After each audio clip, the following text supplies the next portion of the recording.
I kind of created a little bit of a formula for my life where I started, again, being more mindful. If I didn't feel good during a day, if I was depressed or was angry or upset, I started saying, okay, what did I eat today? Who did I talk to today?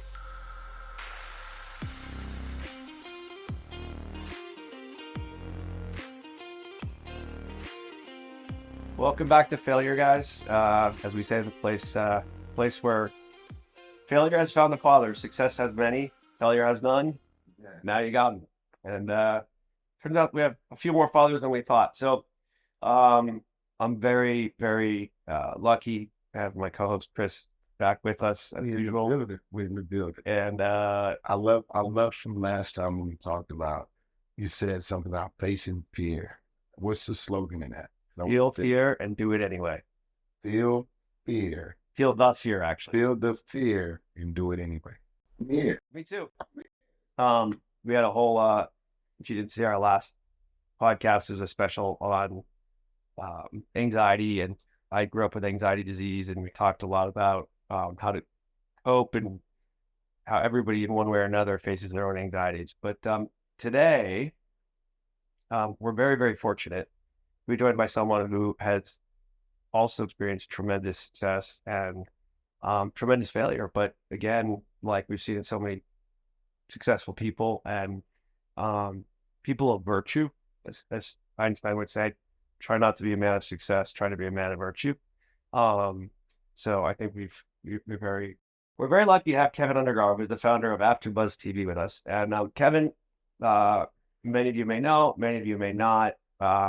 His life is filled with tremendous success and ultimate success, but with many failures along the way, where he's proven to be one of the people who is willing to be in that arena. And one of the things that I've found unique in doing a little research of Keven, and the first time we met, but I was really fascinated by his story, is that he's also not just successful on his own, but it's sometimes hard to be an alpha personality, which requires success, and back someone else who's equally as successful, which he has in his life partner. And I was super curious about Buzz TV and how you came about, number one, and how it took off, because you come in after a show. Right. And you set up. So you're going to get it probably better than anybody because you're a sports fan. Okay. So the problem, it was about 15 years ago, I saw was that I'm a huge sports fan too. So in sports, since the 40s and 50s, you'd watch your ball game or listen to your ball game, and you always had what? A post show, an after show. And I would watch my favorite shows. Maybe I think it was Lost at the time. And for my wife and I, Breaking Bad, we were obsessed. And by the way, really low. We always say we rock high, low in our house. But we did the Breaking Bad, and we would do the Jersey Shore that we loved. But then we wanted to talk, we wanted to have a place to talk about it. All there was message boards. And I'm like, why is media missing this? Yeah. And so all at one time, we not only created the first after show, before Talking Dead, it was us at AfterBuzz. And then we also, at the same time, because we weren't going to target one show, we wanted to target all the shows. So we created pretty much the first podcast and video network. I mean, we went into YouTube at the time and they said, wait, you can have a 1 hour after show about a show, but we don't at YouTube at that time only want to do 7-minute videos. Yeah, right. It's one of the, so there's a lot of lessons in the fail of the whole thing, but the vision for an after show now, it's commonplace. The vision for a podcast network, a digital network, now is commonplace. So all of those things we did, and my wife had a lot of toxic experiences, like a lot of women in our business, as you can imagine. It's entertainment news, which is especially gross and toxic, and you've been a victim of it. Yep. Right? So and Maria was never like that. And everyone knows that about Maria. Yeah. It's why those stars all loved her, and she was a star herself and still is. But we didn't have children at the time, and so we both said, God, what can we do to give back? And so I said, okay, Maria, if we do this network AfterBuzz, it was like 15 years ago, let's make it a two-part mission. So half the mission is make good content, but the other half is let's help hosts break into the business, train them, teach them, mentor them, help them avoid like the kind of the crap you went through. And, Culture. right, and that'll be our way of giving back. Yes, and we used to say the two parts of the mission weren't mutually exclusive, because we would say we make good content because we take care of our talent. Oh, what a novel idea! Take care of people, right? It's good. And we had seminars, and we would do like, and we have so many kids that are famous now. We have Daria Baronetto, who's Sonia Deville, the first openly gay female in WWE. 19 to 20 years old, started at AfterBuzz. Beth Bears, Two Broke Girls, started at AfterBuzz. Kathy Kelly, who's at WWE right now, started at AfterBuzz. I mean, the list is so long of all of our success stories. And when you guys listening to your show, you're always talking about how success isn't. We're unfortunately, Western civilization thinks it's money. Yeah. But when we think of AfterBuzz, it's super successful because of all the lives we were able to help and touch. So We're the largest. So, I saw it. We're the largest ever. I produced 30,000 hours of podcast content in 200 shows a week. No one I is saw. I was like, 200 shows a week. 200 shows a week. You know how much failure goes into that? Oh my God. But you've been a pioneer. Were you afraid? Like, you're having this conversation with your wife, and you're trying to be a pioneer in something. Like, there's not a lot of pioneers. There's not a lot of people that are first, right? So being first requires you, number one, to think like there's no box. Number two, your fear of failure is like probably at a zero. You wasn't afraid. No. Or were you afraid? No. But we didn't have children. We didn't, so we didn't have, like I see a lot of other people. That's why I say when you get into these businesses, you gotta live a Spartan lifestyle, and You gotta be ready to. yeah, like, so we didn't really have the fear of failure, but I can tell you all of many fails that we did do. A lot of novice business mistakes. Number one, thinking you had to come up with the idea, the big idea, right? I always say now, take Coke, make Pepsi. I made Coke, so everyone copied my formula, which I was flattered, and I still am. But because we were the first, every sponsor I went to, every network I went to, what's an after show, huh? What do you mean, Trailblazer. I can tell you that. Well, you are one, of course. Both of you guys are. Hardest thing to do in business, because 99% of people in our field, in entertainment especially, I think expanded other careers, they live, I call it the greed fear spectrum.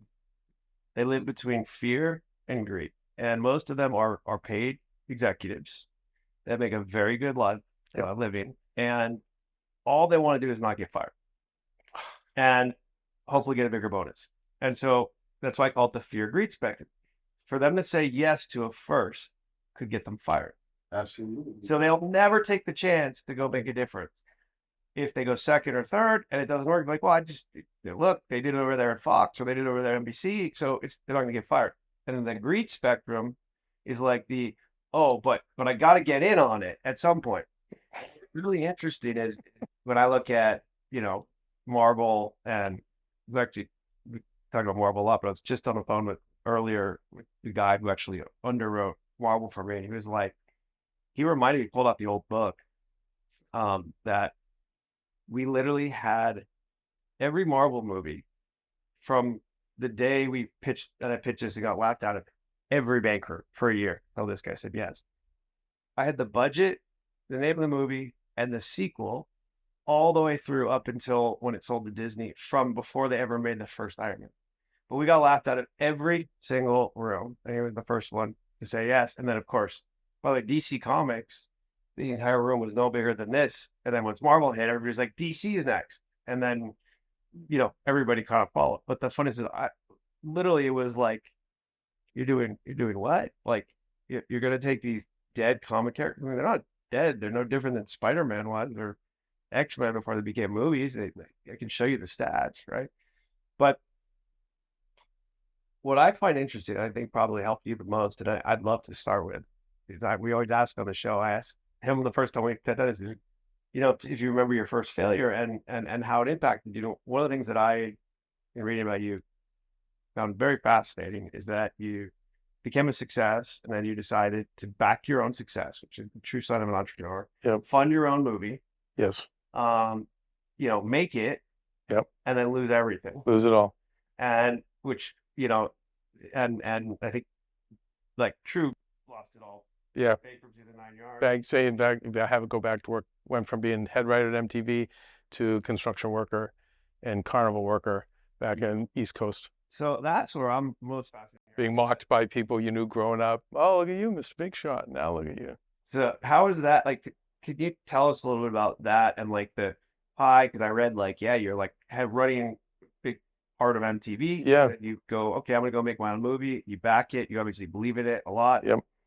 It doesn't work. You lose everything, and you go back to which I also thought about carnival working, and as you said, being a contractor. Can you tell us as much as you remember about the highs and the lows and what you learned from that? It was horrible. It was really bad. It messed me up for a long time. I mean, I always say I'm too dumb to quit. I'm not blessed with a really high IQ, so I think I'll just keep going and going and going. But as I've gotten older, I've gotten more mindful. But back then, it was just, all right, keep trying, don't give up. Pay off your debts, and find your way back. But it definitely it messed me up for probably almost 2 decades, where I think I did things. I made a lot more mistakes in coming back in the business when I got my footing, because I was so kind of shell shocked from it. I mean, what I did was, to be honest, is I felt you're just hearing your story, Ryan, and how the press came at you. You got shame in a much bigger way. My shame was more localized, right? But at the same time, I basically was like, okay, I'm dead. And then I just made this proclamation, well, you can't kill a ghost. So I'm no longer going to exist. But my wife, Maria was 19 at the time I started dating, I go, Maria, you're going to be a huge star. And I've always had these psychic visions that just come to me. And I had one with her. We were in the basement of this unfinished basement we were living in, and we were listening to Howard Stern. And I said, Maria, you're going to be on that show someday, and you're going to be a huge star. And years later, she said she was just laughing at me, but she didn't want to hurt my feelings. She's like, he's really, poor guy, he's really delusional, he's crazy. But I could see it, and it happened. But what I made the promise was that anything that happened to me was never going to happen to her. So I basically spent a decade of just building her career, her business, diversifying her, Maria wrestled, she acted, she sang, she danced, she did series reporting. The only person to this day to interview the entire Obama family. I mean, Maria's all these milestones, and I just was like, it's not going to happen to you. And I just threw myself in, but in the process, I lost my confidence. I did, I just kind of did everything behind the scenes. And so it did, I wish I could tell you like, oh, I came out of it a better person. I mean, yes, over time, but like you guys, I love sharing the story because I don't want to see someone have to go through that for 20 years. Well, the pain, failing, especially when you see, like, there's old saying, it's better to have never had it than to have had it and lost it. Like, it's a hard to understand having gone through it. It's terrible. And I feel like I could just, even when you talk about it, I feel like, you could feel it. And the thing is, though, I think that's what makes life so interesting. I think, writing our stories, you never can really script out what it's going to look like. You can plan it, like you had a vision. And I'm curious, like your date of birth, because I believe in visions. Like I manifest, I meditate and like think of something, and I think about it long enough, things just start to happen. And it happens not only for me, but for the people that I surround myself. And it's crazy that you basically manifested everything that you wanted to happen with someone else. So I understand that. Because you do it too with the people you coach, right? I think a professional guy that could be average and you don't speak into them. I could speak directly into him through his eyes, and I will make him become the greatest or be the best and experience it. And then five years later, he's a match player. He's an all-star. I'm looking at his family, as I told you. But it's a lot of things that go along with a lot of failing, So like, it's interesting that you went through that. And it was 2 decades. 2 decades is a long time. Yeah. But most of the greatest people in the world have experienced some type of experience like that. And I think that's where you are today. But hearing the story of the sacrifice and what you sacrificed for your wife, I'm more interested to see, like, what was that like as a man? And, the sacrifice. So you lost something, you found something at the same time.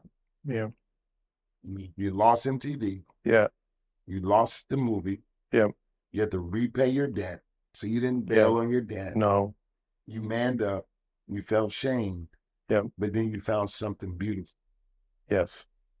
And it changed my life, and it was amazing. Of course, like my life ended up being amazing because of Maria, and I was able to then go on to help all the celebrities. Like, wow, I wish I knew you, Ryan. You should have come to me.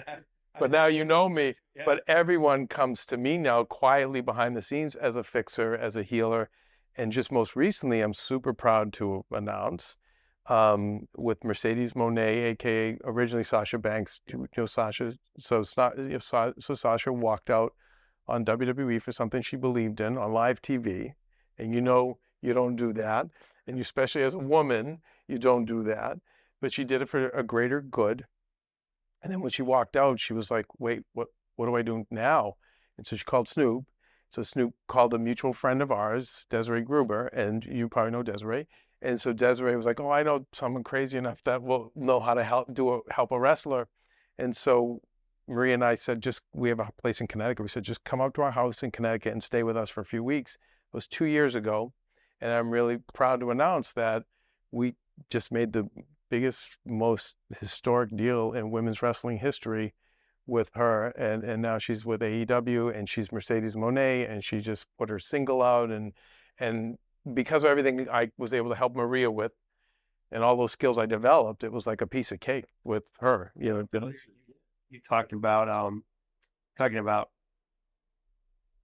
call it cosmic, where we were going down to physics level and connectivity. Quantum, yeah. So you probably don't even know this, but my company Triller owns Fight TV, and we bought all the rights to AEW. I do know that, but I didn't know about AEW. So literally, no. We actually distribute. So my mind was going, no. As soon as I saw the fight thing, I was like, wait a second. I need to get both you guys, you as the guru to the athletes. I'm like, wait a second. I need to do this for Mercedes. I'm like, Mercedes is going to love these two. And by the way, like, she knows what this is too. We literally distribute all of AEW. Yes. And we're in all the English language, and we have a lot to talk about. And probably not in this, maybe when the camera goes off. Yeah. But I'm super excited. But like, I grew up because, like, you have a special gift, and it's not the obvious. You're probably your ability to connect with people, and then you connect dots. Yes, it's like a dot connect. Yeah, and I'm very interested to see. Was it some point in your life did you have a pivot, or like did something happen like along in childhood that you experienced something that was like can make a break and you have to make a decision? Like besides losing the company, I think like everyone, a lot of trauma. You get, like a lot of at home there was a lot of violence, and then we went from a super working class port town to like a wealthy town. Like my dad was, he was a construction worker, but Boston. Boston's crazy. And I always say, like, you meet a good Bostonian, you get your best friend. You meet a bad one, run. My best friend is a good Bostonian. You saw walking around here. There you go. 29 years. Very intense. If you look at Boston, Hollywood too, everyone from Boston, Hollywood is very successful. Yeah. There's something about the place. But yeah, Wahlberg, but Ben and Matt, there's a long list. But it was tough growing up. And then when we moved to the rich place, which we were in like a poor neighborhood in the rich, our house was not nice. But my dad knew he wanted us to be in there because he wanted to diversify us. So it was good. But I wasn't seeing, the things that I was doing. I mean, back then before comics were cool, I sewed my own Batman costume, and I used to go to school in it. I scaled buildings. Yeah, it was like back in like the 80s. I read you turned your family's Oldsmobile into the I Batmobile. turned into the Batmobile. Yeah, I did a lot of great things. But it was a time like today. You would have been celebrated. Like, oh You wow. kid around. Then no, not so much. So I think it's a lot of that. Everyone I think who has those stories has probably the degree of trauma, right, from the past. Yeah. Some interns is something that's like you had a pivot. Like I had a pivot in my life, right? And then I was like around maybe like 13. Wow, young. Yeah, but it was a pivot and it wasn't me. Like I had a good friend that grew up in the same neighborhood with me. He was coming to me to go to a 7-Eleven, and my mom was pretty strict, but she was pretty cool, and I had to wash dishes. And in the process of her saying no, wash dishes, he left with another guy and went to the 7-Eleven, not knowing that the guy was going to rob the 7-Eleven. So it was a little older guy, older. By robbing the 7-Eleven, he shot the clerk with a clerk shot here. Died. There's only one other guy that's on camera that's my friend. And he didn't know anything that was going on. And we're 13 going on 14. So he scatters to my house. I let him in the window. Of course. And to me, that was a pivot. And he went to juvenile for it. He went on to prison, and he spent the majority of his life, and I've taken care of him. Oh my God. And I've always had his back. He's one of the smartest guys in the world, but he lived through me. So at that moment, going into the 9th grade, I knew Division I basketball, boom, focus. Focus, And yeah. I was locked in. I was writing letters. I was sending clippings from every newspaper. I was like, I'm gonna make it. When you get out, I'm gonna get you. I got you like this. Got the To chill. this day, I've been the same for him, but that pivot was me watching him. That was yours. That's a crazy. I didn't know that. He could do it. That's what I mean. He was a poor kid. Like, He was there and didn't even know what happened. Wrong place, wrong time. And then they had to put it on someone. So that's why I asked, because you seem so intelligent. I'm looking at your brain, like you seem so intelligent that you even navigate things, and it's like, what? but not then I couldn't. And so maybe that's an inspiration for people too, because I wasn't mindful. I was sloppy. I was messy. Finally around 23, parents are like, in that world, it's like, we're sending you to college. You're going to be a lawyer, a doctor, or a business person. And I'm like, when I came out of college, I'm like, I broke my dad's heart. I'm like, I don't want to do any of those things. I kind of just want to write scripts. He's like, he's like, you're lazy. You don't want to work. That's what we had family members who said they were actors, and they were lazy and didn't want to work. They were legit. And so those like blue collar families back then didn't get that. And that's when I went and worked in the carnival business, because we would work 5 months, 6 months a year, and then you worked every day. So you didn't make a lot of money, but the money you had, you didn't spend. So I would take that out to LA to break in the business on my own. So the pivot for me was when my dad was like, well, I'm done with you. Who I loved my dad. He was my best friend. He's like, I'm done. We're done. And so we became estranged, and I was totally on my own. So that was probably where I was like, well, geez, if I'm really going to do this, I got to do it. But when I think of like your story, Ryan, and as I'm hearing more about you, I wasn't very mindful back then. In fact, I've only been mindful, I think, the last year or two. It's always just reactionary. You know what I mean? Like, I want to do something, I'll do it. Less think, more do, which I believe in. But now I'm being more mindful of, does that make sense? To do this. I wasn't. you don't have a lot of similarities. Like I when I built, when I started the relatively the most public of the companies, the studio, like it was a lot of just doing, a lot, Right. And it was just like I felt I knew I would be the trailblazer, and I didn't care, and I was very public about it, and I would You really were. very vocal. Yeah. Like You I were remember brave. when I did Netflix, and like people came out. It was so funny. I'm cleaning out storage units, and I'm finding the old press for like, this fucking guy'd lost his mind. He's doing a deal with this mail order DVD company. Could have done a deal with HBO, like and When they were going out. and they were attacking me, saying like, oh, you're crazy, and We did. So do you remember there were these live, so Netflix did this series of, they would show a movie in a city, and they would take, like Bruce Willis when he had a band. Yeah. So Bruce would play, and then they'd show the movie. So Maria, my wife, hosted them. And as we were doing them, they're like, this is really sad because this is the end. We know the DVD thing is dying. This is the end of Netflix. And like, but it was really great. You guys can be part of it with us. And then We literally signed that in deal comes you. in 2010. I'm not joking. That could be the most genius thing in show business ever done. Well, the guy who, When you think of where it was to where, and then invented the streaming business. well, for 4 years, you realize no other studio touched them. And what happened is Katzenberg was my mentor. And he'd always ask me about that. We'd have breakfast every Saturday. And then in 2000, I think it was 14, his deal with HBO was coming up. And he knew what we were getting. And I was like, imagine what they could do with DreamWorks. And so their next big deal was DreamWorks. But the joke used to be they didn't call it Netflix. They called it the Relativity Channel because the only movies were relativity. But they went from, I don't know, $1 billion market cap to a $20 billion market cap. Started with one movie, which was Fighter. That was our very first movie we put on there.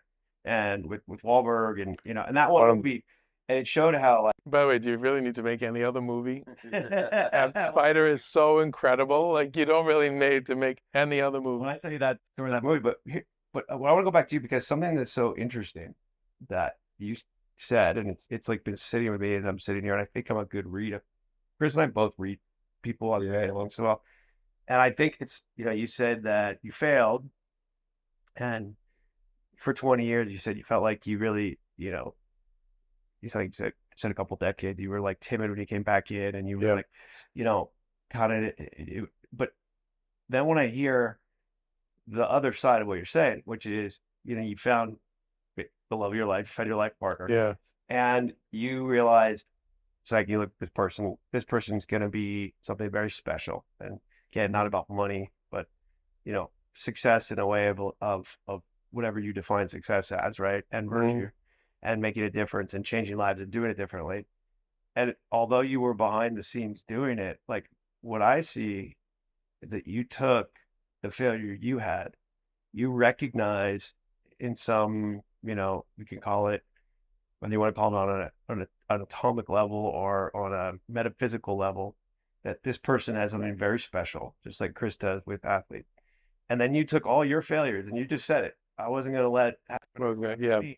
And you put all that into making sure that your partner, life partner, had not just success, but also didn't face the same failures you faced. So your failure is a little bit of a different one in that it's probably the most important of any we've had so far, because you sacrificed your own success in a way.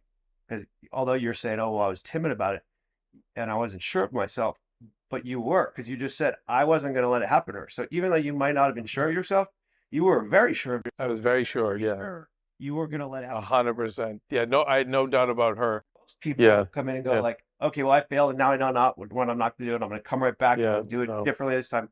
You came in and you were like, I don't know that I need it for myself, but I know what I'm not going to do. I'm never going to let this happen to this person who I love. And you actually sacrificed, in a way, very successful, but your own success to make sure she was protected, got where she got. And in the process, built the largest network and ended up building your own success anyway. But it's But even the network I built because I wanted to build Maria's version of E.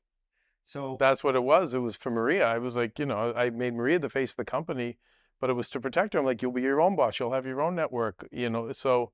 And then it's funny, you guys are giving me realizations, but even any mistakes fails I made with Maria, I didn't make with Mercedes. Absolutely. So now I was like, I would say we got a really big, giant offer.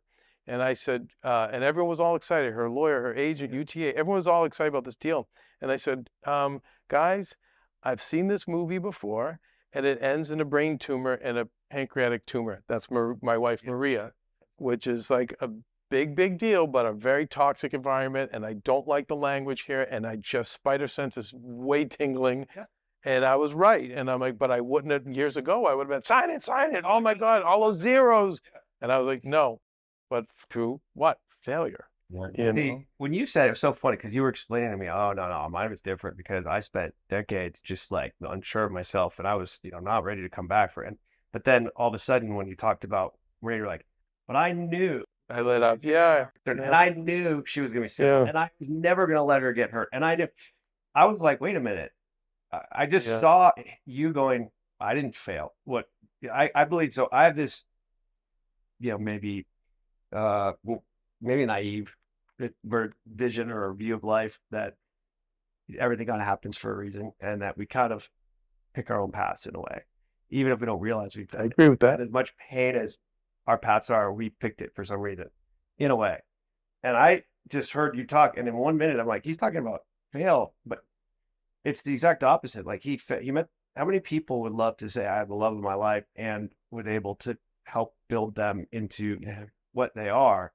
And like you said you were more powerful about knowing what was going to happen than a person saying it for themselves. So like I heard you say, you were put there to say, I needed to fail so that I could go do this for her and you and her together. Yeah. And like put you where you are in your life, which you seem pretty happy and pretty sure of yourself. Not being a dick, but sure of yourself, like, you clearly are a very good person who loves your life and loves your wife and loves your family. Love to help people, and like you talk about on the show here today, like that's another thing too. It's like the more you give, the more you do get, and the more you do provide value, the more you get. And you're gonna continue to fail, and then you have to pivot. So even what kind of now brought me kind of back to the real world, let's say, was Maria's brain tumor, and then her pancreatic cancer, which we caught at stage 2. Killed Steve, the same thing that killed Steve Jobs. Like, who catches it, Steve? Like, nobody catches it stage 2. So, but I just said, okay, Maria, like, I got to get back in the game now. Like, Maria's like, Kevin, I just want to be with the baby. Like, I've been there, done it. I've been since I was 22. So I said, all right, I'll get back in and I'll do it. So now my life is, now I'm back in doing it. So I'm sorry, I didn't want to interrupt you, but the one question I have is, so now that you look at that, and I'm like seeing, okay, you go from, working 20-hour days, in a carnival and, wanting to be in movies and want, but then you go to MTV, then you make your movie, then you fail, then you go back to carnival, then you meet Maria, and then you help build, and then, you guys do something magical together. Yeah. You help with her as the front, and then now you're, kind of back at it I want to say on your own, but back at it more. Yeah, no, I am, yeah. But the question I have is, would you change any of that? No. No. So then, not a thing. You see what I mean? Yeah. Would you take no. one thing of it back? No. But I was actually, no. The real question is, what is failure? Because when you look at failure is basically someone either judging what you've done. That's from the outside. That's not in the arena with you. Yeah. Because what I'm looking at is a total success story, and where you are in your pivot is good that we're able to put this out in front of our viewers, because there's going to be someone out there that's going to need to come to you, maybe through Snoop, maybe through someone, maybe through Moon, maybe through Ryan, that's going to need the formula that you put together, because now you have a formula. So when you have a formula in place, you have a system. And with your blue collarness, your system, your formula, your ability to not have to be the face. See, some people don't have to be out front. Which is harder because you're almost sacrificing a little bit of ego, and we all have ego. Yeah. To step back and do it for someone else. And then also in business, when your name isn't out there, doors don't open for you as quickly. Correct. So you're Ryan, doors open for you fast, but when you're not known, it's well, that's not true. Yeah, to the wrong people. But yeah, so it does make it troubling, but I think blinders on, keep working hard, and then you guys have talked about this too. The one thing that helped me in the last couple of years when Maria got sick and I had to get back in the game was really to release from attachments to outcomes. So once that was done, you guys talk about it. Yeah, no, I know. All the time. Once I got over that and just said, just do the work, be present every day, do cool things. These are keys. Yeah. Because these are keys. You have to say, be present, do the work. Do the work, release from attachment to outcomes. Yes. And the last one, which I never really did before, and you don't hear this a lot when people give you the recipe for success, wise choices. I didn't really make the wise choices. I just always went in head first, and it served me.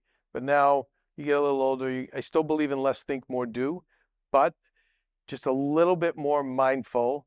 Who am I around? Before it'd be like, you guys have probably been there, like the worst, most evil, horrible person in the world would come around and be like, I'll give you 10 million to make a movie. Let's do it.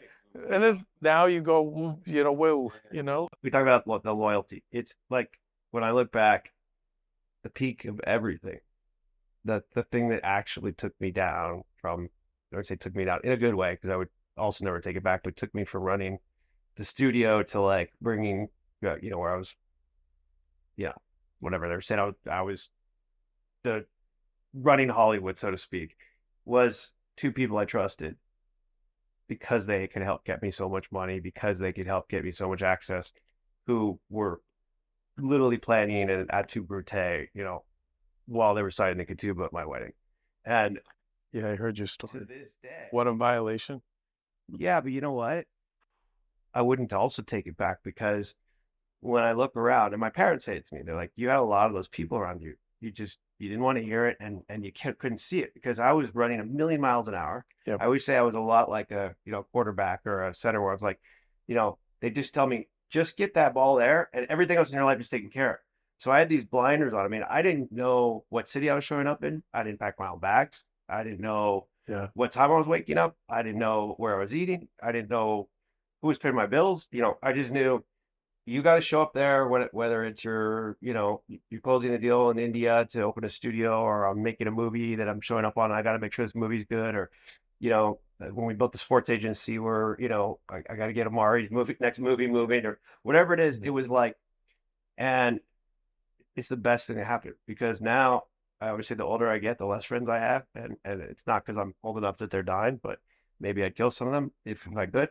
But it's because I realize, like, your true friends there's a few of them, and they're around for the right reasons. And you learn.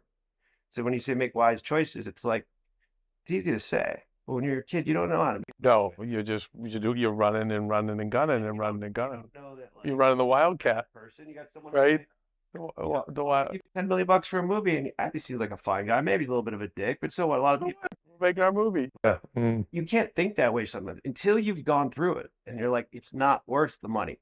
You don't know it's not worth the money. You don't know. And you have gone through that, and he's gone through it, and I've gone through it. And I think, your whole outlook on life now, like I see it when you're lighting up, even when you're talking about the people you're helping, not just your wife. Yeah. What you went through, in my opinion, from what I see and hear, it's like the classic case of, like, you went through something that you don't want other people to feel. Yeah, don't. The humanity in you said, I'm not going to let people I care about go through this. Not on my watch. I'm going to find the people that I care about. I'm going to find those good people. You clearly have an eye for spotting talent. I'm going to surround them with the right people, and I'm not going to let this happen to them. And I would say, like, you weren't making bad decisions. You were learning the mistakes so that you could go to your real life purpose, which seems to be to help. Yeah. Yes. Question for you. So now that you're not focused on the outcome, this is big. Okay. Because with social media and with how fast things happen, we look for quick results. Yeah. Yeah. I don't want to miss an opportunity for you to share. How did you get to the point where you stop playing for the end, the outcome score? And what are some of the strategies that'll help you get to stay focused, like in the moment, to stay present versus looking at the end result? Because this is something that I work on all the time, breaking down the game within the game. Yeah, tough. Well, COVID happened, and with AfterBuzz, we have the small studios. We have 6 studios, but it's a very small space and 400 hosts coming in and out, in and out. So when COVID happened, I said, we're a mom and pop shop. I'll never be like, there's no way I can police someone not getting sick. Maria's mother has stage 4 cancer. Dr. Black operates on her. Then Maria has the brain tumor, operates on her. It was just too much. And I said, I gotta pull a plug on this with AfterBuzz, because it wasn't profitable. It was fun, and everyone was we enjoyed it and all that stuff. But I was tired of trying to sell it, the big vision. Now everyone wants to do it, and I don't really care.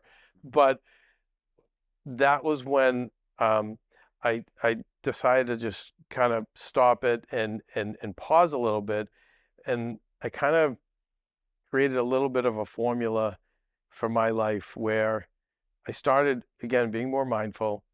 If I didn't feel good during a day, if I was depressed or was angry or upset, I started saying, okay, what did I eat today? Who did I talk to today? Where did I read? What did I do? Wait, I'm listening to all these like angry middle-aged comedians podcasts. And then after that, I'm in a really bad mood. And I'm like, you know what? So I got rid of that. Then I started saying, well, I'm in a good mood right now. Why? Who did I talk to? Who did I eat? Whatever. Okay. And then I started saying to myself, and I know this is not easy. This part's not easy for everybody. But then I started saying, like, what actually brings me joy? And you know what brings me joy is I love the holidays, and I'm now making holiday movies, and we're building a holiday movie company. Because Maria starred in one, and it was #1 on Lifetime. And it was, when I say we made it for nothing, it was nothing. And I'm like, and I have, I produce all these things for the gas pumps. I'm very much an out of household production. That's kind of what I moved into. So the airports, the gas pumps. Before Mario, Maria's been in the movie theaters, opens every movie for the last 10 years. She's been on the gas pumps for 5 years. And now soon we're going to do something with the airports. But Maria's seen by more people, for what equivocates about 3 days worth of work a year. She's seen by 40 million people a day. Like, nobody has that exposure. But it's also great. We can promote stuff there. And this is something I've been minding for the last decade, quietly, again, for Maria. But I'm getting back to, I'm like, wait, I just love writing the holiday movies. I'm going to go back to writing because I really enjoy it. Now, I can't do it every day because I have a job and I have to make money to support my family. But I started honoring more of the things that I just loved, that made me happy and brought me joy. And the people that brought me joy, and then the people that didn't, I just minimized. And I think of the line in Social Network with Mark Zuckerberg's character when he's talking to the prosecuting attorney, and the attorney says to him, Mr. Zuckerberg, do I have your attention? And he said, you have the most minimal amount of my attention. And so I try to give the most minimal amount of my attention to the kind of negative and toxic things that are bothering me, and I'm aware of what they are. And even it bothered Maria, my wife, because there's certain things I'm not doing, and today I'm gonna go, or this morning I'm gonna write, or I'm gonna do a podcast, whatever it is that just brings me joy and brings me. And so I started doing that, and then I noticed my physical health started getting better, because I had Lyme disease, I had some other things I'd worn myself down with, and post-COVID, I wasn't right. And things just started getting better because of that. And so the more I just stay busy doing those kind of things I love while being mindful, like we had AfterBuzz, one of my kids at work, so he's always like, can we get this new 4K camera? Can we get that? And I'm like, what do we say here now? This is the new Kev. If it makes dollars, it makes sense. We can't be like, those days are over of just buying all these toys for fun. But I love what you're doing here. I love this kind of show. And this is the kind of show that I like doing this. I don't care if this makes a nickel or if it makes it, but it's fun to do. You meet great people. So for me, like, this would be something that, like, a hobby I would do that would give me energy. But it was all those things that helped me go, you know what, and to get away from the outcome. Just, I don't know. So I don't know if that helps you, but that helped me a lot. It helps a lot. Well, I made Social Network, by the way.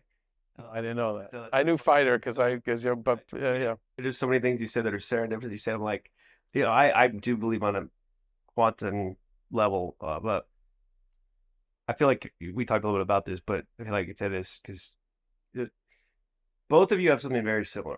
And what it is you both find talent, and they're going to be something before they know. Yeah. And you also know how to help them get there. And I was sitting here like, listening to both of you going, you guys are so... But he can get them to see the path. What I now say to people is, like, I see the path. it doesn't mean the path is going to happen. You've got to see it in yourself. Because I can take them. I used to, when I was younger, I'd take them halfway down the path and they would disintegrate. Yeah, but Like you have to see it. But you get them. Yeah, but you can get them to see the path. Because if they don't see the path, it won't work. Yeah, you have to be a great storyteller.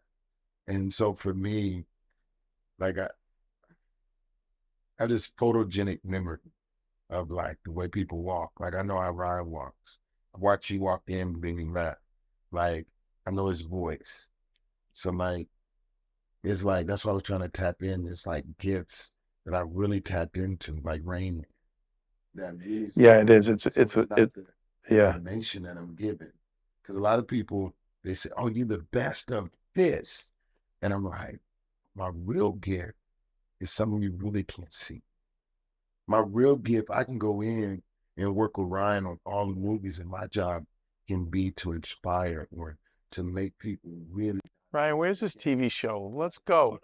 Are you right? You've got to be developing something. This is where That's what I see. but this is where I was going up because what you both have, and I Right. see it is so. I'm gonna get a little, I'll call it spooky science, but that's what Einstein called it, so I can call it that. Yeah. Which is, before they discovered the Higgs boson and quantum entanglement, Einstein was working on the theory of everything when he passed away. He said it was the greatest thing he never discovered in his life, and he spent the end of his life in turmoil because he realized you couldn't have two forces that he had said were distinct and didn't interact, which is that kind of on an atomic level and a non-atomic level. He said it just doesn't make sense. And he believed in God. And he had the same God doesn't roll dice. And so he spent his life trying to find what he kind of called the unified theory of everything. So they're now finding, so they found quantum entanglement is real, which is that you can take particles and you can send them the speed of light in different directions and do something to this quanta, we'll call it. It could be depending on a quark or a boson, faster than the speed of light. The exact thing happens to this one, which means they're connected, but we can't see they're connected. Now, if you think about it this way, and I'm putting together a bunch of different things. So for any of you, Michelle Cock who's watching me, I'm sorry that I'm not saying this right. He'd like the top physicist of our time. Well, Kip Thorne, sorry, you're at the top physicist of our time. He just won a Nobel Prize. So the interesting thing is, though, what it shows is there is a field that connects all. And the way that I like to think of it is we're like fish in an ocean. The fish don't know they're in an ocean. That's just where they live. They don't think I'm in water. And if you think about in reality, there could be a fish, on one side of the Pacific and a fish on the other side, and he's making a little wave with his tail. It actually is getting to the fish on the other side of the ocean because he's moved the water. That water is moving all the way there. Now, how long it takes, we don't know. Right. But we have a quantum field, and we know we have a quantum field. Scientists have proven there is a field. Now, we don't know exactly what that field is, but what we know is it has to exist because something is going faster than the speed of light, and we can prove, which Einstein did, that the speed of light is the universe's speed limit for something not connected. So I often meet people and, realize or see like they have a special connection to everything around them.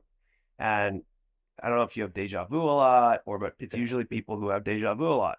Because what it means is, and this is at least my belief, that you kind of tapped a little more into that quantum field. And it just means whether it's because you've taken the time or you've gone through the experiences or genetics or energy. But, if you think about the concept of quantum entanglement, which is these two things are actually entangled, it means we're all entangled, right? But if you're, for whatever reason, these two things are more entangled, if you entangle with somebody, so that means you've connected, right? And all of a sudden you're thinking of them and the phone rings. Is it really that weird? Did you cause them to call you? Right. Right. Or that song you've been thinking about, and it plays. Well, that episode of a sitcom, right? And it comes on. Yeah. So to me, like both of you guys have this. And I really, I hear you talk, it just so like exudes. Like you're like, yeah, I was a little like beat up and, I wasn't really sure of myself. But then the way you're talking, it was like you were talking like you were reading a book about that had already happened to your wife. when she was 19 years old about what's going to happen in the next 20 years, but it's already written. Like you knew. Yeah. And so to me, you've tapped in and I, as we learn more about science and as we learn more about what's happening in, you know, quantum levels around us, like we're all connected. And I actually think part of the chaos in life is that as social media is making people more into this instant gratification and people feel more in that and more like failures, right? Because they're flipping through, you know, and they're not, you know, they're not driving five, they don't have 5 Lamborghinis and, you know, they're not in their mansion. They're not in the things that are fake, right? We just made a movie and one of the jokes in the movie is like, we show what's supposed to be the biggest influencer thanking our fans for, you know, for I'm flying around private jets. And then all of a sudden the guy's like, hey, you only got 5 minutes to get out of here. And she's at the, you know, set. Yeah. They do, right? Yeah. Oh yeah. And so, you know, I feel like the world is lost because, Yeah, it is. you know, there's so funny. I don't remember if it was a book that someone wrote or something I heard, which is don't read the comments. So what's happening is, Great title, by the way, right? like, so many people are Right. caught up in the comments, Yeah. right? But then when you think about this, like I feel bad for the people writing the comments, especially the ones writing the negative comments, because if they're not getting paid to do that, like if it's not like some part of some, you know, whatever plan to just smear you because you haven't someone that you pissed off, but they actually are taking the time to do something and be like, oh, I'm gonna shit on you. That's a really unhappy person. Yes. And they've taken time out of their day to watch something someone else did and for no reason put it down, right? And it doesn't help them. It doesn't make them feel better. No. And what that means is they're just really, really unhappy. It's a great empathetic approach But it's to them, but in a healthy one, you know. I actually do feel bad because I'm like, wow, like, Oh yeah, when you really break it down. what would I be feeling? I have to be really upset at someone. I'd have to be really upset at myself or the world or Really something unhappy. terrible would have had to happen. Really unhappy. You know, I when I think about being more mindful, if you are that person and you see the person with the yacht or the jet and take the time. Does it make you feel bad? Great. Then you know what? Mute it. Mute them. That's it. Simple. Don't look at it. It's just like, you know, like again, if you take that time and you go, wait, I don't feel, after you're doing all the scrolling, whatever, ask you, do I feel good? I don't really feel so good right now. Okay. So I follow more people that have beautiful stories, people helping each other, things that make me cry, you know, like yeah. It's a part of your process, the process of elimination. And that's small, but he said it. He's like, this is where I'm at right now. I found out what makes me happy, but everything that you said that made you happy had nothing to do with making money. None of it. No. It had to do with your inner peace, which allows for you to pour into other people. So you're actually filling your own cup. Yes. So that's very important in life is we look to other people to fill our cup. But you just told me how you filled your cup. And you're filling your own cup by making sure that you're getting positive information. You're getting things that either you're interested in or can encourage you to be a better person. You eliminated this. The process of elimination is very critical. It's interesting because I never would have done that until this age. Have you ever been on anyone had the unfortunate experience to be with people on their deathbed? Yes. I've been there. With someone yesterday, and Sorry. you know, as we speak. Okay, so I've been on several, and this is the one consistent thing that I have found with people in their last days. And tell me if you guys have experienced this as well.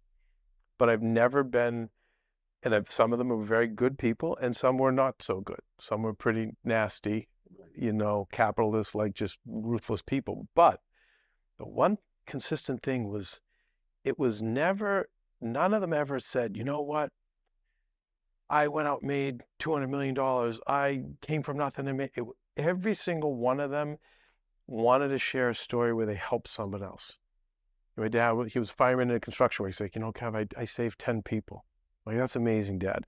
Another there's another guy that wasn't such a nice guy, but was like, So this one kid, he got into gambling debt, and the mob was going to get him. It was 50,000, but I was the one who went to the temple and said, "Come," and I said, "Okay, we'll come up with the money." And that's all he wanted to talk about. And so when you think about at the end of these people's lives, that's all that mattered.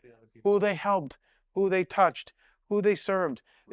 It's never like, oh, I made all this money. No, no, no, never. It's like, remember that one time I went and did? Yes, I remember that. It was always that. So I don't know if you saw that episode I did with the Rabbi Leader. Yes, He by one of them. he was, I'd say he's arguably one of the more prolific rabbis, one of the smartest guys I've ever met. I've known I was his first bar mitzvah, so I've known him since I was a kid, and I forgot the number of funerals he presided over, but it's thousands, right? Yeah.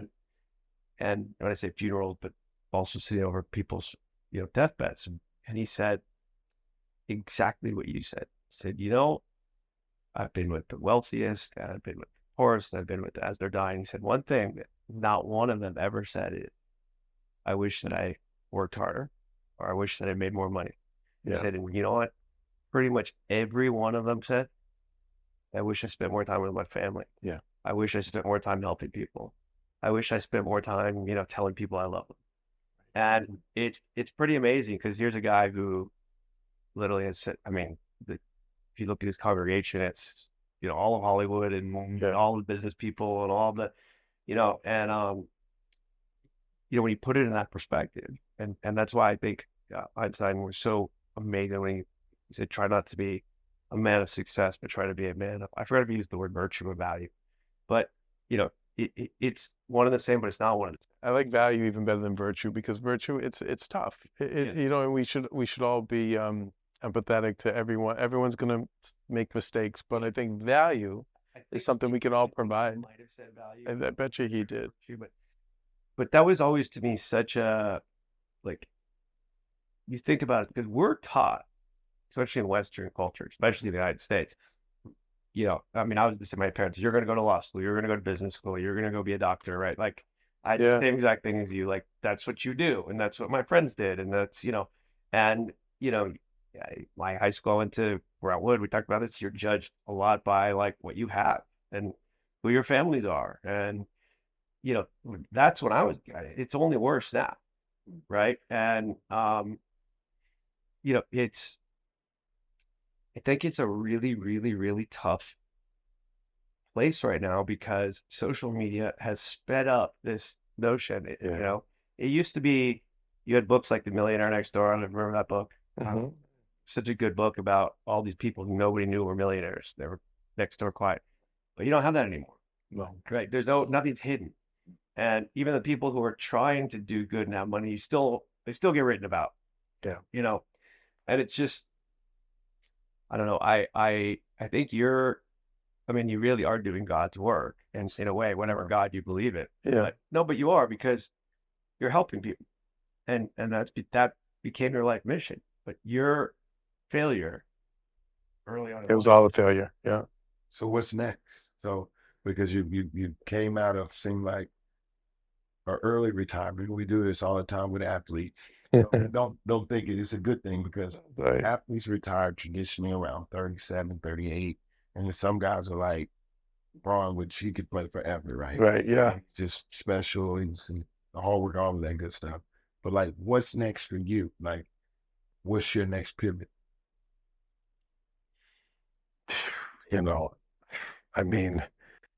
Just be a good dad to my baby. And, I think just focus on microtransactions, because I don't have control over what's going on overseas. I don't have control, like all this news that comes in, and it's all these things that get you upset and depressed. And I just say, if people just all focused on their microtransactions, being decent with one another, to one another, whether it's the barista at the coffee shop or the person at Target, or, just if we just all were just decent to one another, things would get better. But even if we're not, that's something I know I can control. And I think, there's a great saying, it's someone in the Tony Robbins camp said it, but what got you to Egypt won't necessarily get you to the promised land. And one of the things that drove me was anger. So it was my gas. That was my fuel. I was, and I always, whether something would happen to a talent I knew, Maria, Mercedes, if they got rejected, I would say, you know what? That's okay. That's on us. We clearly haven't shown you who the F we are. Let me show you now. So with Maria, it was just like, oh, okay. Now every time whoever's messed with her, every time you pump gas, you're seeing Maria. Every time you go to the movie theater, you're gonna. And so I was driven by, and same with Mercedes. It's like, oh no, you're gonna have like more money than you can ever imagine. You're gonna be treated like you should be. All good, but it also compromised my health. I realized it was eating away at me. And so that was got me to Egypt. And so now it's finding new ways to motivate me, which is not that, all right, the justice, like, all right, I'll show you. Like it is, you must know from athletes, it's good, right? Like Jordan and Kobe and Bird, like they were like so driven in that way, but right, what it was like, I'll show you, like, and what my wife, so was a huge sports fan too, which guys you'll love Maria, but Maria, what she liked Magic and Sugar Ray and Shaq because Kevin, she's like they knew how to turn it on and then turn it off. Like in the game, they're in it, but then they're out and they're happy. And she's like, and I'm sorry, I've seen Larry out, I've seen Michael out, and they're still carrying it. The The one thing that I try to give young guys is I try to give them characters like Marvel, right? Even with young kids. And so we talk about us even being characters in life and understanding who your characters are, right? And I think that helps people be able to turn on a journal because when you go into character mode, you're not that person, but in that moment, got it. Yes. person. So I encourage young people to find superheroes that they identify with. Right. And when you're going into feeling the fear and you're going into competition, you actually step outside of who you are and become that character. And then now, as the game closes and everything is over, you let the character go because you can't be an asshole to your shed, to your driver. Yeah. You can't carry the moment of the game and put it on everyone. You can be, but it leads to a very toxic. It's very toxic. I mean, and then because I've seen people fuel themselves with, I got cut from this AAU team, and that's their motive. And I mean, they can get them really going. Like I said, get it going. Yeah. It can get them really going. Or nobody wanted me. And that's all they got to do is they can look in the mirror. Right. Nobody wanted me. Write it down. So for you didn't draft me. So certain people, they find this one thing. Well, Jordan, right? He didn't make his varsity team, right? And that was it. That was his it. I have to ask him and find out what was his thing. Something like you said, anger. Like Bird's father killed himself, and then Bobby Knight abused him, like they all have their like things that get people to greatness. But I like the idea of putting the cape and cowl over to the side. So you can still be who you are. It's just that you is finding what character you want to be in your own movie. That's the beauty of why when we do this, because what Chris has on the court is always applicable to life. Yes. Right. And so we look at life as sports is the best reality show going. Absolutely. And so it is. All these things that Chris uses with his characters, we bring it and we try to bring it to life. Actually, I'm going to keep forgetting to bring up is, do you have like scientists in the family or doctors?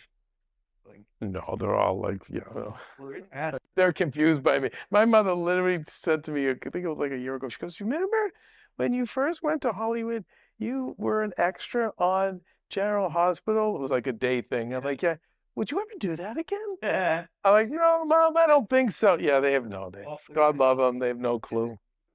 You explain. And you said, you just one day sat down and you're like, I'm going to go over the last, 6 hours and figure out what did I watch that made me upset? What did I eat that made me feel bad? Yeah. But I didn't want to make me feel it, but so you followed the Socratic method. I don't know if you realized you literally do. Oh, no. So when a scientist is doing an experiment, right? Or a doctor who follows a similar method, and they go in and they want to figure out how do I recreate it? So they literally have to go and dissect every single thing that led up to it, right? So if they're like, hey, I just figured out how to, isolate the Higgs boson, which is, they call it the God particle, and it's the particle they think that everything comes from, and they discovered it, and not discovered it, they knew it existed, but they found it and saw it for the first time in 2011. To do that, they have to go back and look at every little detail. What did they do to get to that step, and what did they not do to get to that step, and what did they do to fail, and what did they do? And it's like down to the greatest little piece. And you're doing that with life, and that's why I asked about scientists, because when you said it, I'm like, oh, he's using science in life. You're like, I looked at a day where I felt bad, and I went backwards, and I said, what did I watch? What did I Yeah. who did I listen to? Like, who did I speak to?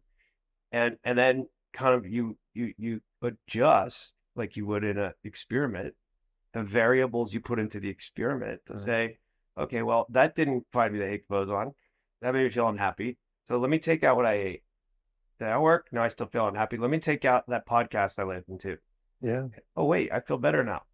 Am I super happy? No, but I don't feel bad. Okay, today I was happy that day. Okay, what did I do? Well, I watched this and I ate that. Okay, then let me go watch that. And let me go eat that. Oh, now I'm happy. So I know watching that and that is literally what a scientist does in an experiment to figure out like the end result of an experiment. Take the data of your life. No, you did, but you did. And you explained it. You literally sat down and you charted out an experiment of your life. And you're like, I'm going to figure out what makes me happy. And even, another thing, driving in LA with some of my cars, I just enjoy it. And so, but, and Maria fights with me all the time, but like, okay. And I'm always trying to find, I call the regular guy workaround, and then sometimes I have to remind Maria too, like, Maria, you're very wealthy and you're very successful, but remember when we were in a basement and had nothing?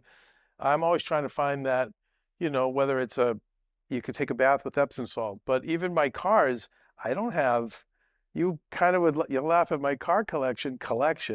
In Hollywood, everyone's got the Ferraris and the Porsches, this, that. Like, my cars are like 10 to 15 grand. They're classic cars, but I enjoy I like waxing them, washing them. I like driving them, but that makes me happy. And I said, so I tell Maria, like, Maria, that drive I do to my studios on Burbank Boulevard in NoHo, I'm like, I really enjoy that.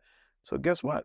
I'm gonna do that drive with my Thunderbird convertible, and like I'm just, and so those are like little things that put me in a good place that I wouldn't have, but for like not in the bougie way. I'm always trying to find the way to make, to do it that is within means, because the other thing, and I learned this from Marvin Hagler. Do you remember Marvin? He's way before your time, right? But it's funny because Marvin and Sugar Ray, so Marvin was more like of the Jordan, Larry Bird, couldn't let it go, and I think it's what killed him. He was, you know what I mean? Like I couldn't let it go, and Sugar Ray talks about it too, but a Boston guy. And so when I was really young, he was at a bar, and he was dancing, and he was with a girl, his girlfriend at the time, and I remember just being in awe. It's Marvin Hagler. It's the greatest middleweight in boxing, one of the greatest fighters of all time. And anyway, so I said, I'm sorry, Mr. Hagler, can I buy you a drink just so I can say buy a drink? He's like, yeah. He's like, yeah. He's like, come here, don't bite. So we started talking. I said, well, can I ask you this question? I'm like, I'm kind of confused because you're here, like, you're just with your girlfriend here alone. And he's like, oh, you're looking for my entourage. He's looking for my driver, my this, my that, my this. He's like, let me tell you something. He goes, I don't need a bodyguard, obviously. I'm Marvin Hagler. He's like, I can drive myself. I can this and that. He said, but he's like, all that stuff is going to go away. It's all temporary. He's like, what happens with Muhammad and these other people that had all this around them, and then when it eventually goes away, they're massively depressed. He's like, so I work every day to try to keep myself as close to where I used to be before I made it. So then I know I'm never going to feel failure after it's gone. I'm always going to be okay. And so to this day, my favorite car, which your producer borrowed for about a year, is my 2005 Ford Ranger that I love. and I drive every day, and I got my Timberlands here, my Dickies, and like I really did. And Maria sometimes fights with me about it because she's like, "You need to step your game up. You need to wear like better clothes to these things." And I'm like, Maria, I never want to go there, and that's why I was never. That's why I was never afraid. Not only not having kids, I was never afraid because I knew the person across the table was afraid to lose their beach house, their shoe collection. So when I had to protect Maria, and the only two times I've had to go nuclear in this business, they were like, no, no, no, this lady, she's crazy. She kills everyone in the business. I go, no, no, no, no, no, she's not. She's got you all fooled. That's her game. She doesn't want to lose her beach house, her shoe collection, or this guy doesn't want to. And I'm going to bring it to him because I'm not afraid to lose any of that. We'll take the red pickup. We'll go home, honey. We'll go back to Boston. Yep. We have enough for a little 2 or 3 bedroom condo, and we're JFF, just effing fine. And guess what? And guess what? Who always folded? The other side table went, I'm out. But I was never afraid, and I'm still not, because I know at the end of the day, but I learned that from Marvin Hagler. He was like, I'm good without all this stuff. I don't need it. Very, You know? it is. I actually went through it twice, and I became the guy with all the Right. Yeah, I know.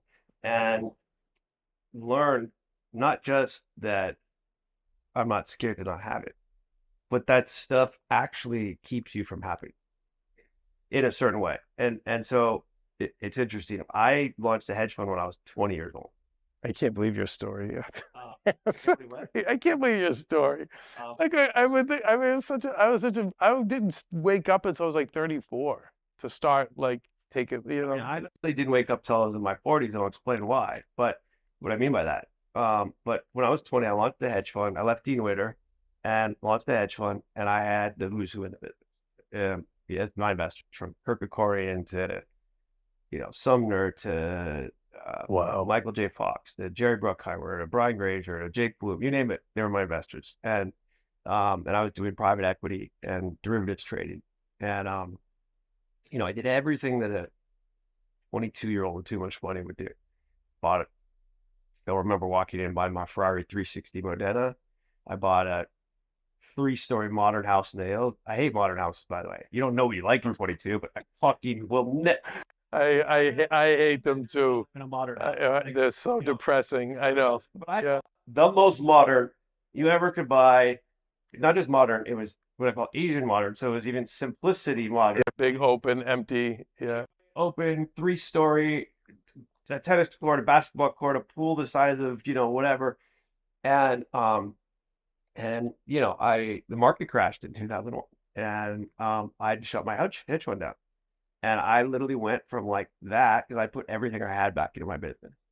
And I owned half my hedge fund. And I still remember going to my dad and saying, like, what should I do? And my dad's like, so the companies we invested in, actually, ironically, they all ended up making it. Pretty funny story, some 20 years later. But my dad said, you got to take your ownership and give it to your investors, because these are all going to have down rounds and blah, blah, blah. And I'm like, well, that's all I have. Saying all I have is your name. Yeah. So I literally gave basically everything I had back to my investors. Yeah. And moved into a 1-bedroom. I'm 3 years old, and I didn't know what I was going to do. And I'm obsessed with physics, so I started reading physics books. So I started applying to physics programs. And I remember I walked outside to this teeny little patio, walked outside and laid a little physics book, and I laid up. And I think I maybe like was trying to figure out if I had enough money to buy dinner that night. And I was like, I'm the happiest I've been in like 5 years. Right? I mean, I didn't have kids, I didn't have a wife. Yeah. It was me. I only had to care about me. But I was like, I remember being in that giant house at night, freaked out of my own house. There's like ghosts in the hall, and going like needed people over because I didn't want to be alone, and Right. Having parties all the time. So when I made it, I'll call it the second time in Hollywood.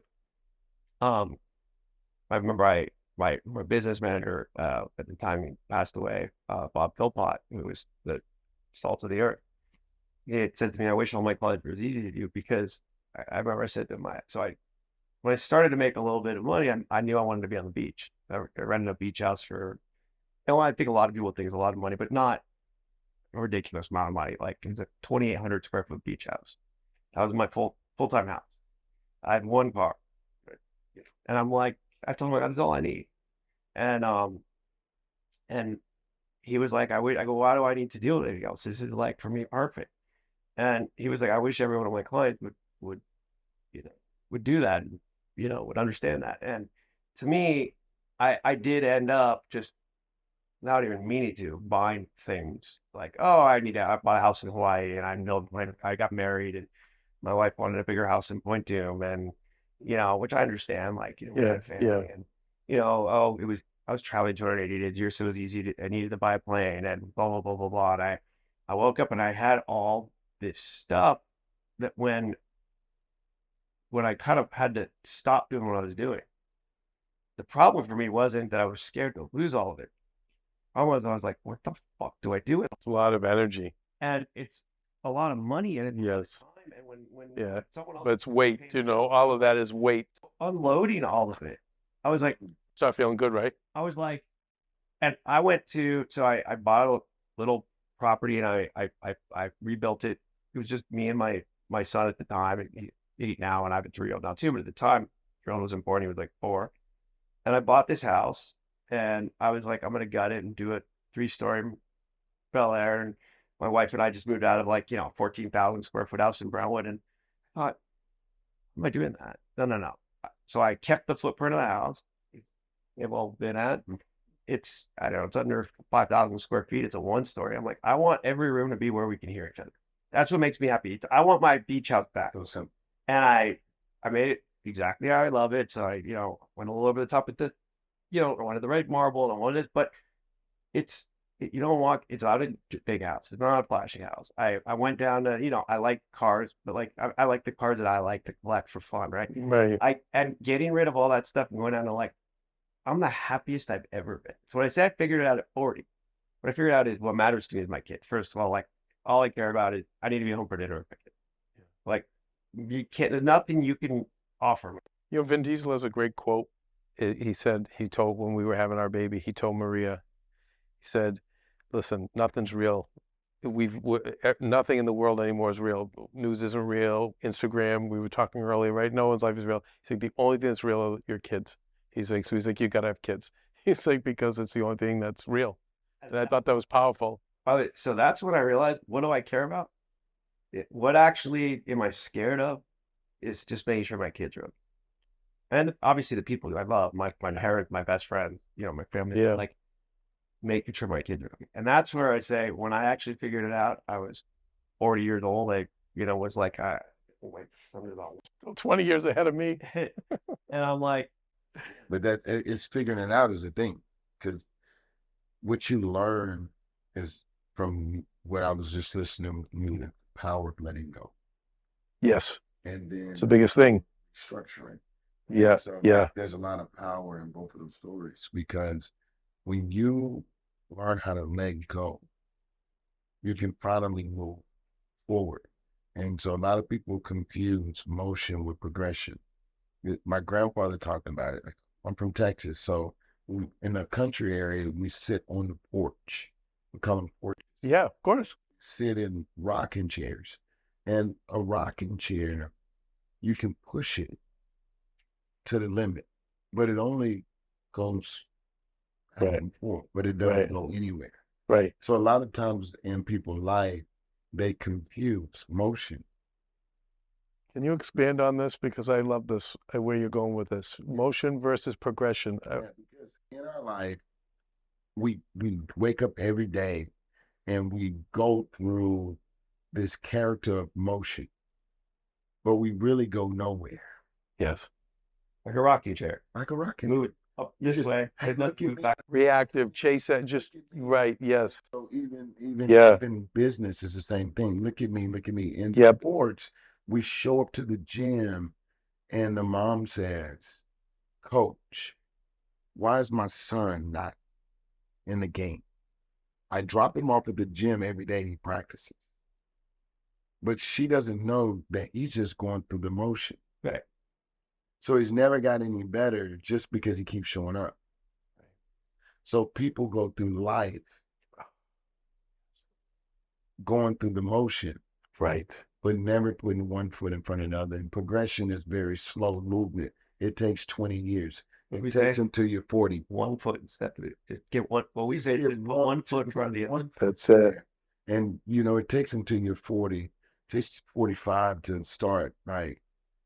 But who said there was any age limit or time limit? No, now less than ever. Especially with all the anti-aging and like people are. And mentality, yeah, people's mentality is like, I can do that. Well, here's the other, You know? I find fascinating when you talk about the person who doesn't want to live in their beach house, doesn't want to Yeah. car, doesn't want to. How many of them don't want to lose it? How many of them are scared to think about what other people think they're gonna Oh, do that? yes. Oh my goodness. Yeah, probably. And Yeah. it's like, Yeah, I'd say more than half probably don't even give a shit about it. you're right. It's it's so much status. And I know so many people living fake status right now. Like, I'm like, no, it's you. We know a lot of the same people are like, no, it's over actually. Your career, it's over, but they're still out trying. Look, I'm doing this and I'm doing that. Like, I met a guy, and nobody will be able to guess this. So I can give the background that he owns multiple $100 million properties that are not houses. And literally he's trying to figure out how to get $5 million to pay his Amex bill this month. And I'm like, Yeah. what is like, and it just triggered to me, like, I know, we all know a lot of very wealthy people. We all know a lot of like race, but this perception, people feel like, I'm like, if I was this person, I've got $100 million house here. I got $100 million house there. I've got 2 planes. He could sell any one of those things. But yet he's literally freaking out about, Yeah. how am I going to pay my Amex bill, which happens to be, I don't know, you spend $5 million on it. I can spend a lot of money. I don't think I could put $5 million on my Amex bill, but maybe I can find a way. My mom taught me. But and that's what I like kind of wish for everyone when they realize, like for me, when I'm with my kids and they're happy and we're at the house and I can see them everywhere and hear them everywhere, and Daddy's not up in the office, Daddy's in the office back there, my kids know. yeah. They'll come in, they see I'm on a pub, leave me alone, they'll come sit.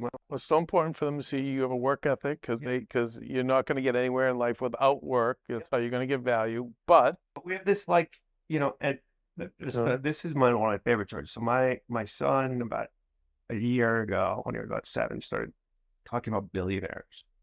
And I don't know, at school, he goes to Curtis. And every year I let him, I throw a birthday party for him in the house, and we turn the house into a theater. does he know you're with a B? That's our code, by the way. When I go out to a party with my friends, I'm like, with a B? I'm like, oh yeah, with a B.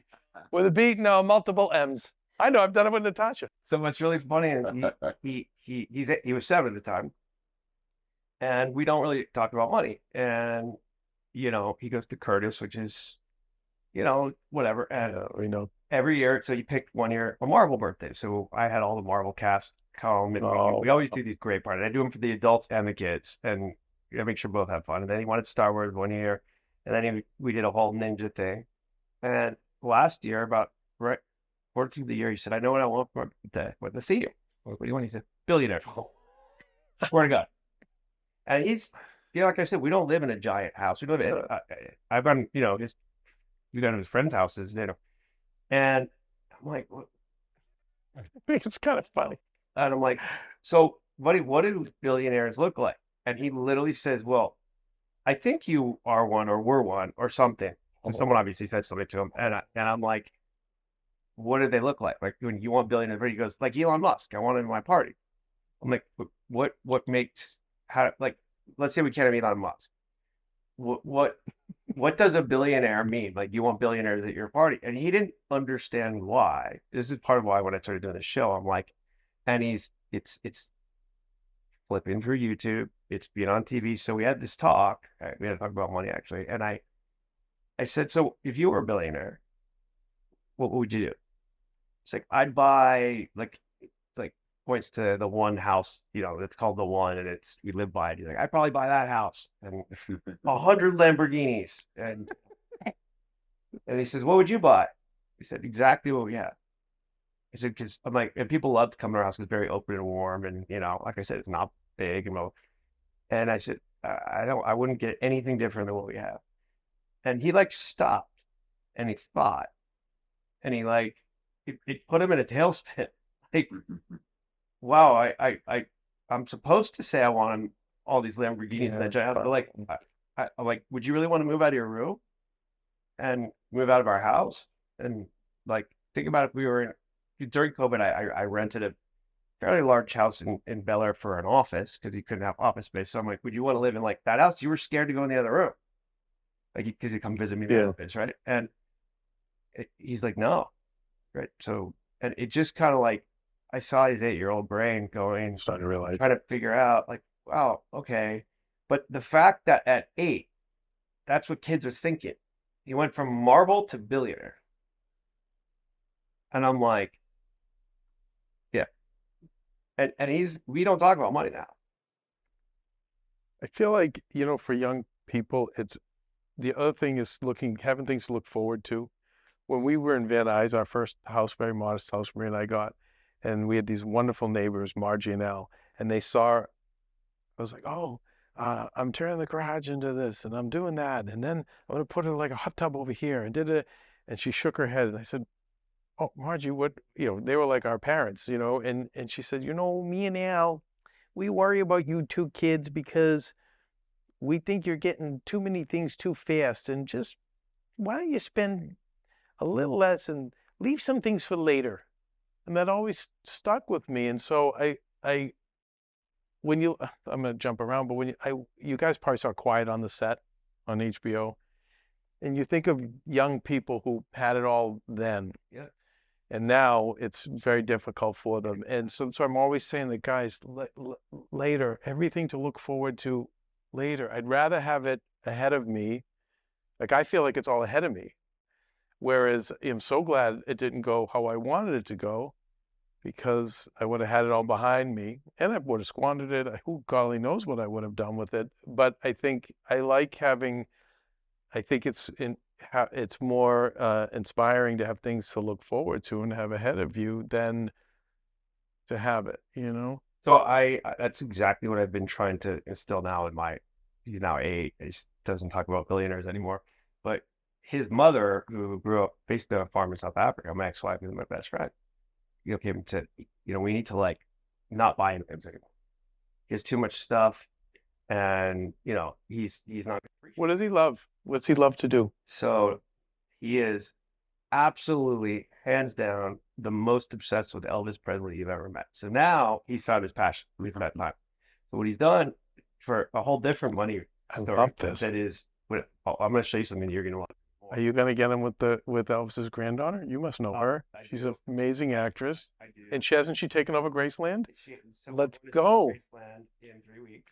Okay. Are you going to will you be able to get into the bedroom?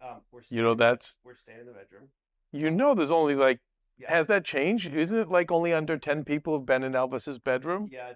Didn't Nicolas Cage marry her to get into that bedroom? Probably. No, literally. I'm not kidding. Like, Clinton couldn't get in. Okay, so I love that an 8-year-old because I'm pretty obsessed with when I say obsessed Elvis. So I love Elvis too. I'm also like obsessed with Jack Lord, the original Hawaii Five-0 star. Yeah. And no one knows about their story. Yeah. I don't know if you know. It's a really poignant story between the two of them that took place the last 5 years of Elvis's life. And one of the reasons why, legend has it, I believe this, is Aloha from Hawaii happened was all because Elvis was a Hawaii Five-0 fan and he wanted to meet Jack Lord. So when Colonel Parker landed in Hawaii, first thing he had to drive to Jack Lord's house, and he met with the wife Marie. He said, please, you have to come to the show. He's like, oh, well, my husband's not into that rock and roll stuff. And he gets up at 3 a.m. He had this like Herculean work ethic. And they developed this. That night they go to see the show. You can hear in the live recording of the first night, he said, I'd like to introduce one of the finest American actors we have, Mr. Jack Lord. So they meet backstage really quick, and Elvis is like, we got to get dinner. We got to get dinner. We got to get dinner. And you know how that's a thing in Hollywood to this day. We'll get dinner, right? Which is, get away from me. We'll see you later, right? We talked about that on our episode, which is that I stopped all dinners except with friends. Because it gives you anxiety. Yes. I don't want to It- go yes. to business dinner. It's not fun. Why? I mean, dinner's something enjoyable and social, and that's so I've never done them. I used to have to do 3, 4 a night. Yeah, no, I can't. No. Well, I'd make them social, and then they would confuse the person. Yeah. Like, well, why are we here? Like, I'm not. We can just meet somewhere else. But so that night, Elvis shows up. He rings her buzzer rings. Marie Lord. She's like, who is it? It's Elvis. I'm here for dinner, and she was like, oh my God. But they come upstairs, and here's the part your son might enjoy: is Elvis presented him with a box, nice wooden box. He opens it up, and inside are 2 solid gold pearl-handled 22s. And Jack's like, "What is this?" Jack Lloyd said, "What is this?" He said, "Are these for me?" He said, "No." He said, "This is for you. This one's for you. This one's for me." So the one that he got Jack Lloyd, Maria bought for me. So I have it. We have to show your son if he wants He's it. also obsessed with guns. Okay, so we'll bring him over. So it's just like it's basically like I have this thing and it's just one.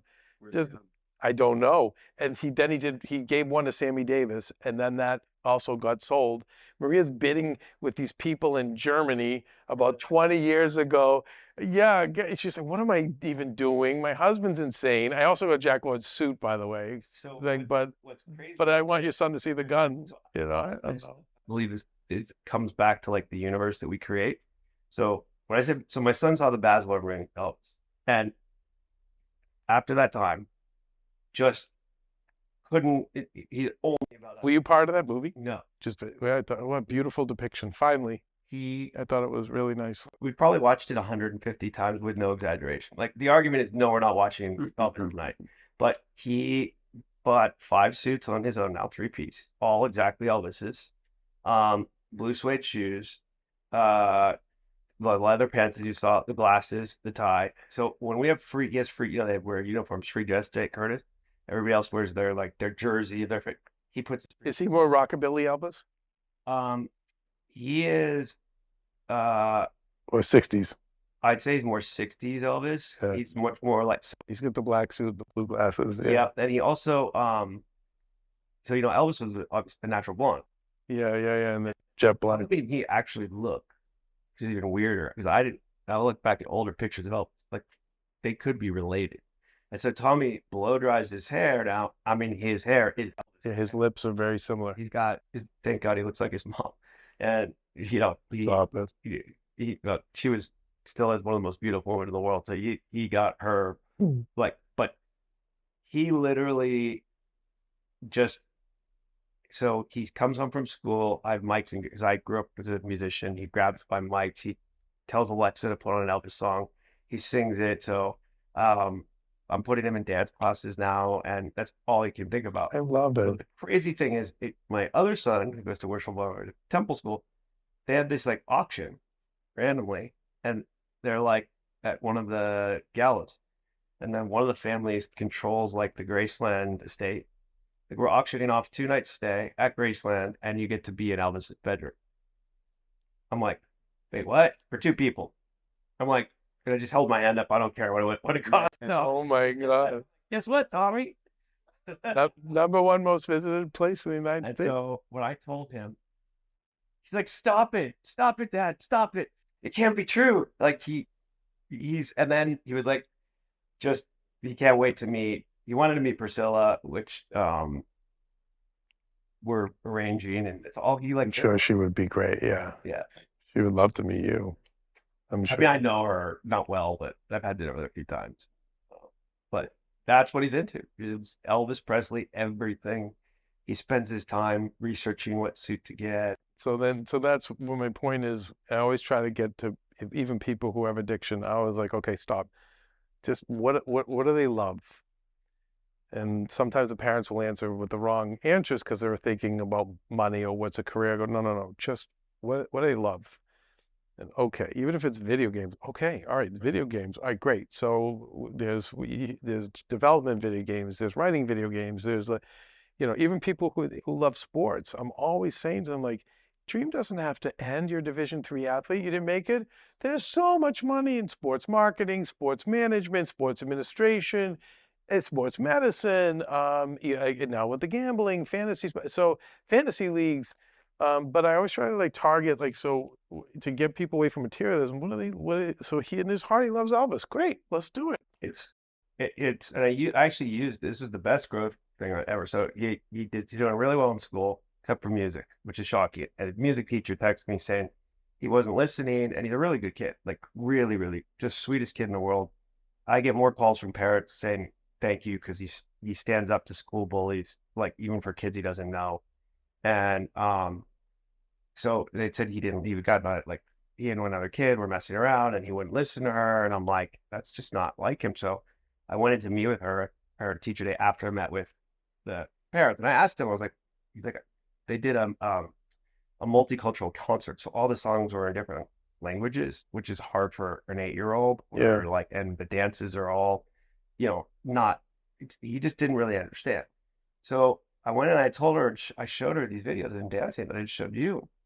She's like, oh my God. I'm like, no, he's obsessed with music. So, and he kept telling me how he doesn't like music class. It's strange, this, that. So I went home and said, you're going to go tomorrow at lunch to music class. Like, what do you mean? Like, they love Elvis. They know how to play. So what did Mr. Miyagi teach us? No bad student. Yeah. Only bad teacher. Right. Is that you need to target him and what he loves and then go in that way. Like, I can do that. It's like, yeah, they'll guitar, piano, singing, dancing. He's like, what should I do first? Like, I don't know what to do anything with you. And so the same teacher that he was in trouble with, he's now going during lunch to go like hang with. Right. But you found what he loved and then how to apply it. Well, we're going to wrap it up, and we're so grateful to have Thank you, guys. Listen, your story is one of the most inspiring. It's, I think, so far to date, we've had quite a few people. To me, probably one of the most important because it's, I'll call it the story of the least selfish and the most, when a person puts everything into helping others. And you don't even see that you have this special gift and that your failures all led up for you to eventually help people you love. And, whether it's your wife or a dear friend. And I think for a lot of people that are watching, a lot of times we don't realize like we fail and our failures are there so that we can help other people not make those mistakes. Yeah. Because Yes. what makes us feel good. And it's clear that's what makes you feel good. Yeah, I really enjoy it. You like to help people. And it's kind of like, why does a doctor become a doctor? Not because they're going to be famous. They like to help people. Like, why do you end up where you are? Well, clearly you wanted to help people. But I didn't even know that. Right. I thought make movies and do you know what I mean? Like I was thinking I love the creative and all that. And I still do. But then the failures bring you to that place. If you trust the process, you trust the universe, trust God, whatever it is. And I feel like if you don't mess with karma, you have to be decent along the way and you hang in, eventually it kind of all comes around and puts you where you want to be. And like, like if someone told me this one time, if we all got what we wanted in this world, we'd be married to our 7th grade sweetheart. Right. Yeah. So Worse. Right. And a lot worse. So that's why it's like, it's okay. You never lose unless you quit. You stay in and just eventually it does come around, but you're not supposed to get what you want. And if you look back at your life, you start looking at, oh my God, if I got that, if I got this, oh my God, if I got Look that. at every turn and think about, oh, I wanted this more than anything. And then, if I got it. Right. And now you look back, oh, yeah. And so everything, the universe does have a plan. And obviously yours was a really important one to help others. And yet in helping others, now you get to do all the creative stuff you wanted to. Hopefully. I shouldn't say that. Yes. Yeah, well. Inspired me. And I'm very hard to inspire. I'm a person that believes about motivation. Motivation is kind of something to get you going. I know you say that's what you're looking for, but you're an inspiration within yourself. So all you got to do is look within the mirror, and I guarantee you what you're going to do from this day forward, it's going to be a blessing to other people. You're going to do some other great things. You're going to be able to do your production and things like that. You have it in you. Thank you. It's been a true blessing to be able to really share the stage with you. And Ryan, he needs a show. Oh, no. he has it. 'Cause All right, we're all right, but good. We're gonna go much. No, I have another idea, but off camera. I just got hit with a bunch of things. No, So I can tell you, I see it. I see the vision clearly. Like you're going to help a lot of people. You already have helped people, but that's your next thing. Is you're gonna do something really big that like Tony Robbins level help people. I always say he's like Tony Robbins, but like which he is. Yes. But I do feel you're gonna whatever. he's better because he can land the plane. He's zen. Well, he's very zen. Yeah. And he's tuned in, but you have tapped into a part of yourself, and you're using everything we've learned. Okay, and to I know it with every part of my being. You will end up helping a lot more people than you've already helped. Well, to God's ears, right? If you guys haven't, do so today and make sure you subscribe to our channel today and turn on your post notification. It's a little bell right there. So every time we post and we put our show up, you'll be notified. Make sure you drop comments below so we can interact with you and see what you think. And we're here to not only use our success, but also to tell the stories of everyday people and people that have their own stories that can help you build your own. And one thing I want to say to those of you who are leaving comments that are negative, as we talked about earlier, I feel bad for you guys. I really do. And I'm not saying that sarcastically. Right. You're probably hurting for something going on, and I know you think it's going to make you feel better, and if it makes you feel better, you should do it. But just know we're here to try and help people, and whatever you're going through, hopefully it gets easier too. Oh, it's beautiful. Peace. Bye, guys.